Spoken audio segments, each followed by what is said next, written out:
ahora con meningitis bacteriana. Perdón un ratito.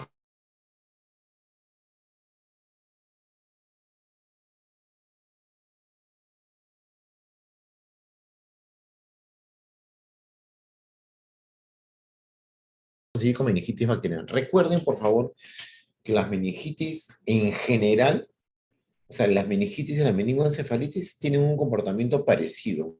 Puede ser más lento en cuanto a velocidad, pueden tener mayor intensidad de síntomas.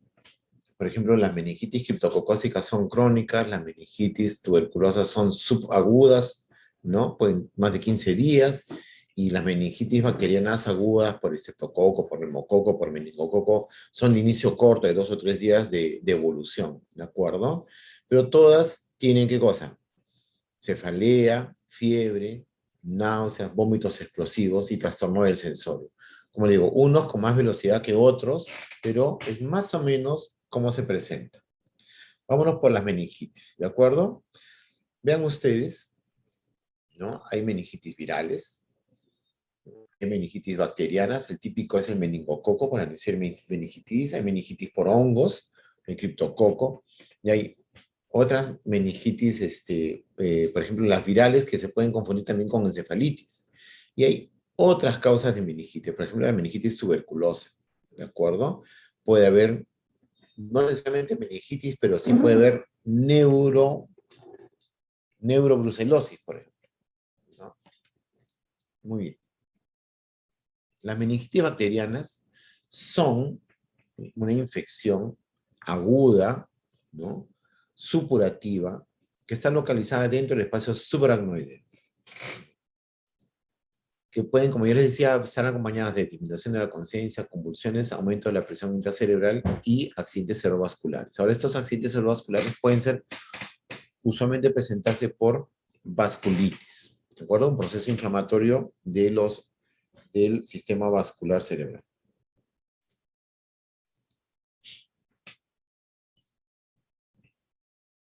Obviamente, las meningitis bacterianas agudas son la forma más frecuente de infección intracraniana purulenta. Y aquí está la división de los causantes de la meningitis. El Streptococcus pneumoniae, o sea, neumococo, 50%. Estamos hablando de adultos. La Neisseria meningitis o el meningococo, 25%. El estreptococo de grupo B, 15%. La Listeria monocytogenes, 10%. El Haemophilus influenzae, menos del 10%. Recuerden que esto varía dependiendo de la edad, ¿no? La Haemophilus influenzae es más frecuente en edades extremas, o sea, en la infancia y en la tercera edad. Y el meningococo y el neumococo en personas jóvenes.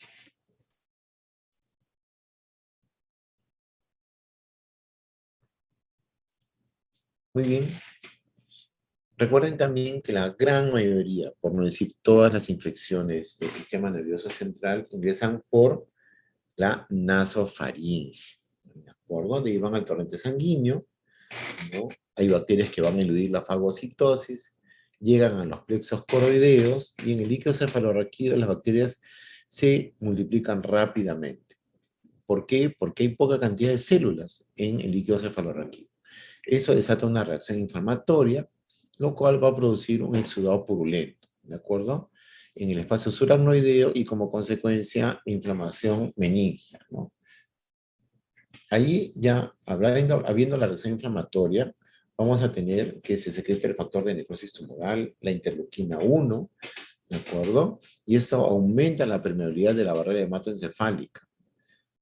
Y también, subsecuentemente, puede haber, el exudado subaracnoideo puede obstruir el flujo de líquido cefalorraquídeo a través del sistema ventricular, disminuye la reabsorción de las granulaciones aracnoideas, ¿ya?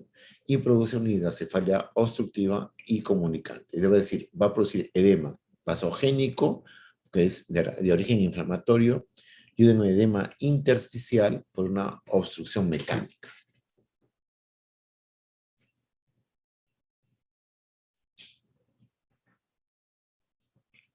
Entonces, este proceso inflamatorio y esta obstrucción mecánica van a dar lugar a un incremento del flujo sanguíneo.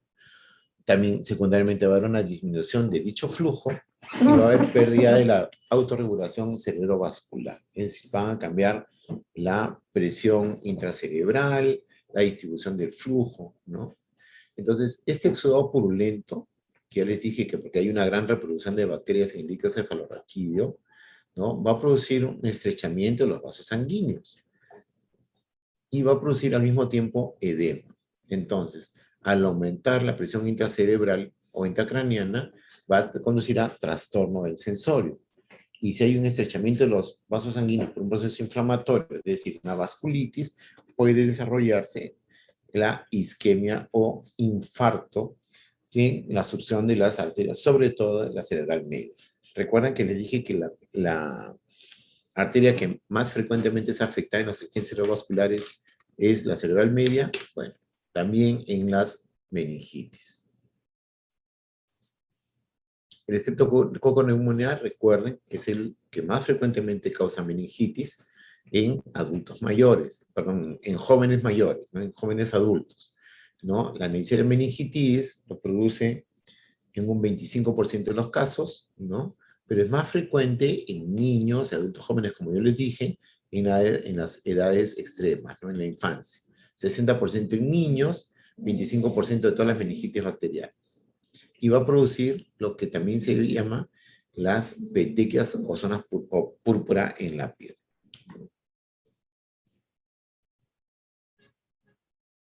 La Neisseria meningitis está asociada también a otras infecciones, como que dije también la edad y los inmunosuprimidos, pero la presencia de bacilos gram negativos, ya les dije, las enterobacteriáceas, son las que están más asociadas a los inmunosuprimidos o enfermedades crónicas debilitantes, como por ejemplo de la diabetes mellitus, ¿no? Los pacientes alcohólicos, los pacientes con enfermedades crónicas, por ejemplo, los cirróticos, o las infecciones crónicas de vías urinarias.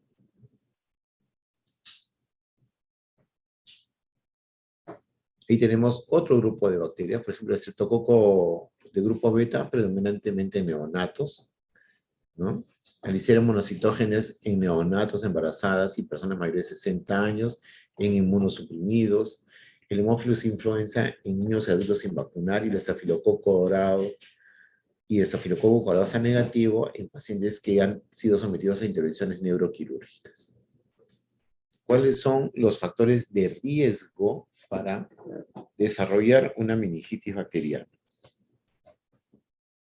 Tenemos el desarrollo de infecciones respiratorias, sean altas o bajas, por ejemplo, la sinusitis, las neumonías por neumococo, las otitis medias agudas o crónicas, el alcoholismo, diabetes mellitus, los pacientes esplenectomizados, los pacientes con hipogamaglobulinemia, ¿no? Los pacientes con déficit de complemento, el desarrollo o el sufrir de traumatismos encefalocranianos, ¿no? La pérdida del líquido cefalorraquídeo a través de una rinorrea, por ejemplo, si es una fístula o una fractura una fractura etmoidal, puede desarrollar pérdida de líquido cefalorraquídeo a través de la nariz, ¿no? Y en pacientes inmunodeficientes.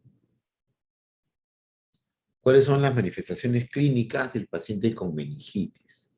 La tirada clásica es fiebre, cefalea y rigidez de nuca. Pero recuerden, los pacientes con meningitis bacteriana van a desarrollar signos meningios, o sea, rigidez de nuca, Kernig y Brunskiski solamente en un 30% de los casos.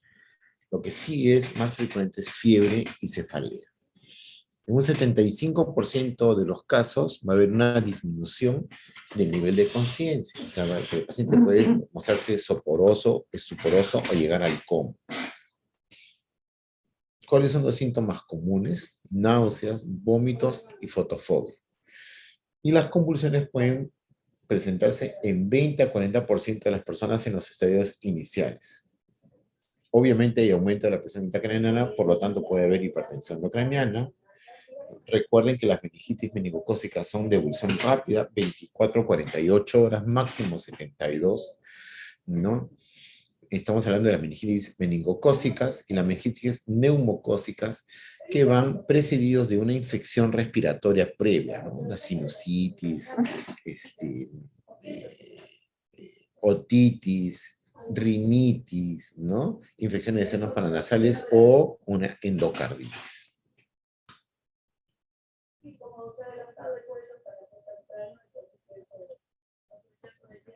¿Cómo hacemos el diagnóstico? A través de una buena historia clínica, una anamnesis a la persona que asiste al paciente, ¿de acuerdo? Un buen examen físico, ¿no? Porque, a ver, cuando se hace la búsqueda de signos meningios, hay que aprender a no confundir entre rigidez, ¿no? O espasticidad, que es lo que habitualmente se ve en los pacientes de la tercera edad o los pacientes que tienen enfermedades neurológicas que no sean infecciosas, por ejemplo, en la enfermedad de Parkinson o en los pacientes con demencia. Puede haber espasticidad, puede haber aumento del tono muscular y eso puede confundirnos con signos meningios, por si acaso.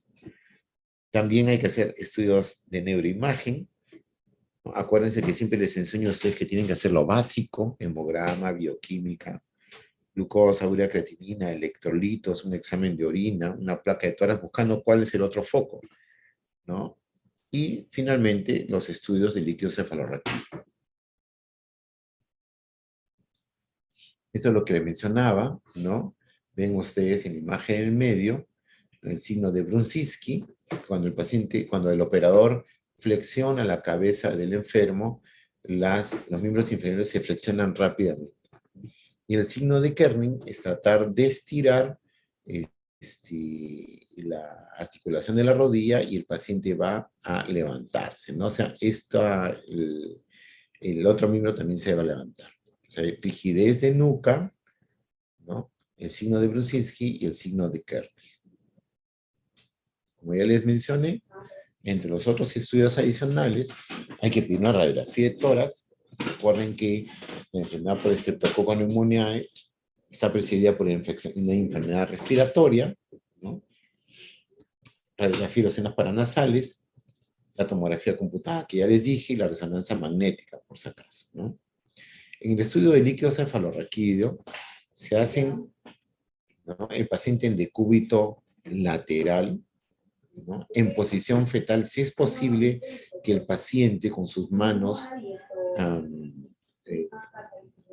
recoja las rodillas para hacer una posición fetal, y la posición fetal lo que tiene como virtud es ampliar los espacios intervertebrales, ¿de acuerdo? Y entre las espinas ilíacas, ¿no?, vamos a tener L3, L4 y L4, L5. Entonces, las raquicentesis se hacen normalmente entre el espacio entre la lumbar 4 y la lumbar 5. Ojo, cuando se extraiga el líquido, hay que procurar que no salga, hay que controlar la velocidad del goteo, porque si dejamos que el goteo salga libremente, el paciente se puede enclavar. Este es el líquido cefalorraquídeo típico de un paciente con meningitis bacteriana aguda, ¿no? Vean ustedes, purulento. Entonces, cuando pidamos un estudio de líquido cefalorraquídeo, tenemos que tener en cuenta la citoquímica, es decir, la celularidad, ¿no?, proteínas, glucosas, deshidrogenasa láctica, ADA, una tinción, tinta china para ver criptococo, adenosíndiaminasa helada para ver tuberculosis, BK directo y cultivo, y el GRAM directo y cultivo, ¿no? Entonces, ¿cuáles son las características del líquido cefalorraquídeo en un paciente con meningitis bacteriana, ¿no? La presión de abertura es más de 80 milímetros de agua. Los leucocitos pueden ser de 10 a 10.000, obviamente a predominio de neutrófilo. 10.000 es típico, ¿de acuerdo? Si la raquicentesis es una raquicentesis limpia, sin contaminación, entonces no vamos a encontrar eritrocitos. La concentración de glucosa siempre tiene que ser 20%.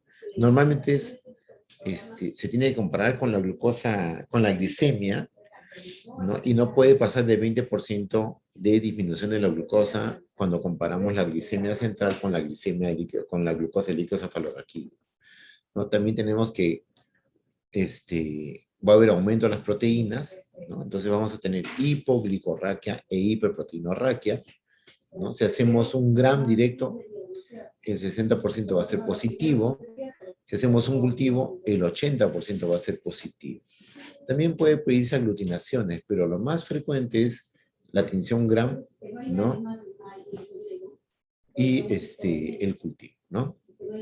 Y la reacción de cadena polimerasa para detectar el DNA bacteriano. Entonces, tenemos que tener en cuenta que hay que tener un diagnóstico diferencial, ¿no?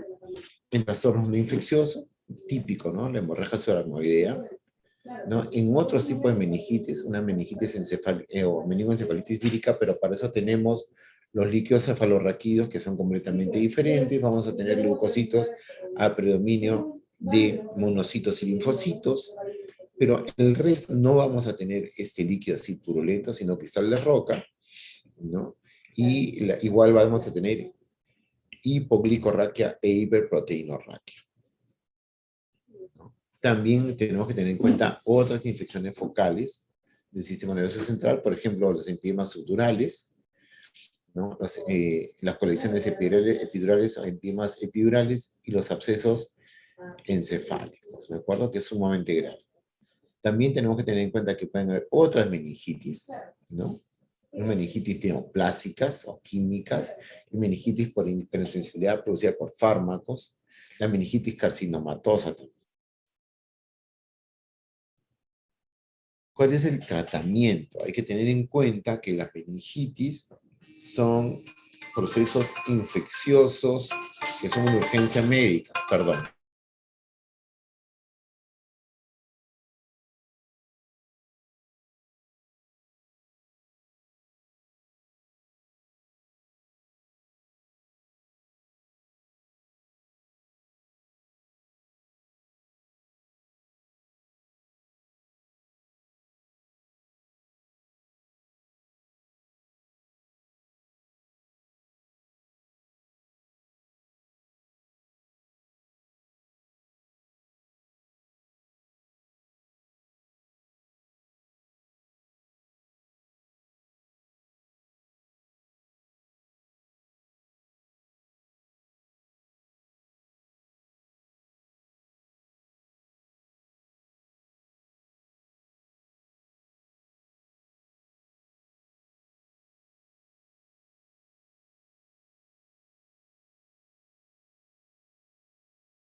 Mil disculpas, chicos. Lo que pasa es que, ya saben, las labores administrativas no perdonan.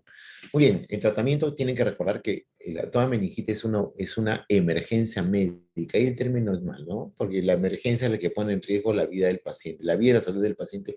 La urgencia solamente la salud del paciente, ¿no? Entonces, ¿qué es lo que hay que hacer? Inicialmente, mantener la presión arterial, tratar el shock séptico si es que lo hubiera. Primero, ya saben, como dijimos en sepsis, la resucitación con fluidos y elegir un antibiótico de acuerdo al germen que se sospecha. Y eso tiene que ver con la edad, ¿de acuerdo? Muy bien. Y de acuerdo a la edad, de 0 a 4 semanas, si el paciente tiene de 0 a 4 semanas, cefotaxima, que es una cefalosporina de tercera generación, más ampicilina. Cefotaxima 2 gramos cada 8, más ampicilina 1 gramo cada 4, cada 6. Si el paciente tiene 4 o 12 semanas, cefalosporina de tercera generación, o sea, ceftriaxona o cefotaxima, más ampicilina. Si tiene de 3 meses a 18 años, cefalosporina de tercera generación más vancomicina. Si tiene 18 a 50 años, cefalosporina de tercera más vancomicina. Aquí es normalmente ceftriaxona 2 gramos cada 12 más vancomicina 1 gramo cada 12 o vancomicina 500 cada 6. Si es un paciente inmunocomprometido, ¿no? Vancomicina más ampicilina y ceftazima. ¿Por qué? Porque tenemos que tener en cuenta que pueden ser gram negativos.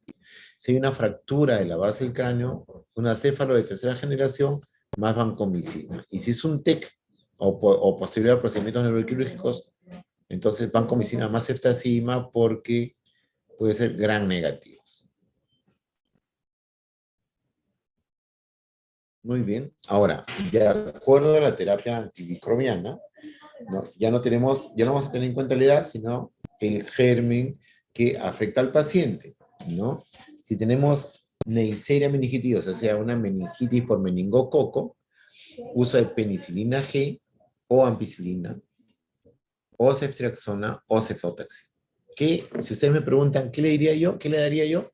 Ceftriaxona 2 gramos cada 12, porque es mucho más fácil de aplicar que la penicilina, ¿de acuerdo? Si es Streptococcus pneumoniae, si es en sí la penicilina, penicilina G. Y eso es lo que se usa en los hospitales rurales o en las costas rurales, ¿de acuerdo? Si es en sensibilidad intermedia, ceftriaxona o cefotaxima. Y si es resistente a penicilina, ceftriaxona o cefotaxima más vancomicina. Recuerden que es un gran positivo. ¿De acuerdo? Entonces, ceftriaxona 2 gramos cada 12 o cefotaxima 2 gramos cada 8, más vancomicina 1 gramo cada 12 o vancomicina 500 cada 6.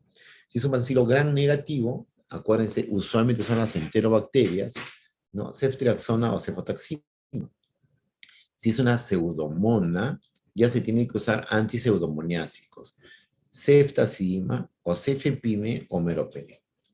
Ceftazidima 2 gramos cada 8, cefepime 2 gramos cada 12 o 2 gramos cada 8 y meropenem 1 gramo cada 8 horas. Cualquiera de los tres, nunca los tres juntos. Si es Haemophilus influenzae, el Haemophilus es un gram negativo, ¿de acuerdo? Entonces sea ceftriaxona o cefotaxima. Y si es un estafilococo, que puede ser sensible a meticilina, nafcilina, y si es resistente a la meticilina, ¿de acuerdo? Entonces, o sea, si es un MARS, ¿no? Un meticilino resistente, entonces se usa vancomicina. Por eso, para cubrir Neisseria, Streptococo, Bacillus gram negativos, hemófilos y estafilococo, tenemos la combinación ceftriaxona más vancomicina.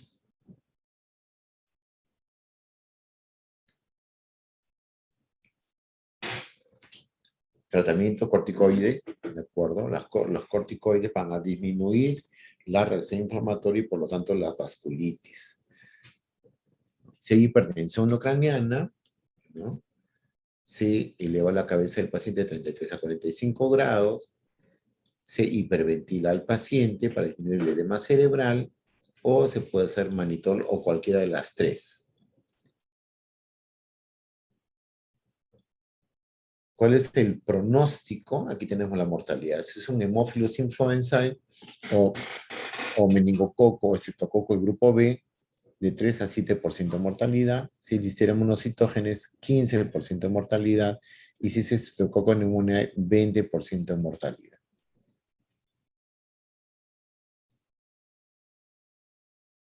Muy bien. Si el paciente entra en trastorno de la conciencia, estupor o coma, la mortalidad aumenta. ¿De acuerdo? También va a aumentar si se presentan convulsiones durante las primeras 24 horas.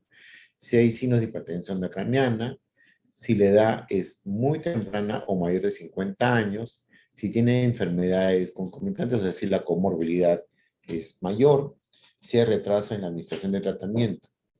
Y un 25% van a presentar secuelas, disminución de la capacidad intelectual, alteración de la memoria, epilepsia, hipoacusia y mareo y trastornos de la marcha. Es, chicos, 2:15, no hay problema. La próxima semana vamos a recuperar la clase que nos queda de epilepsia. ¿Tienen alguna pregunta, por favor?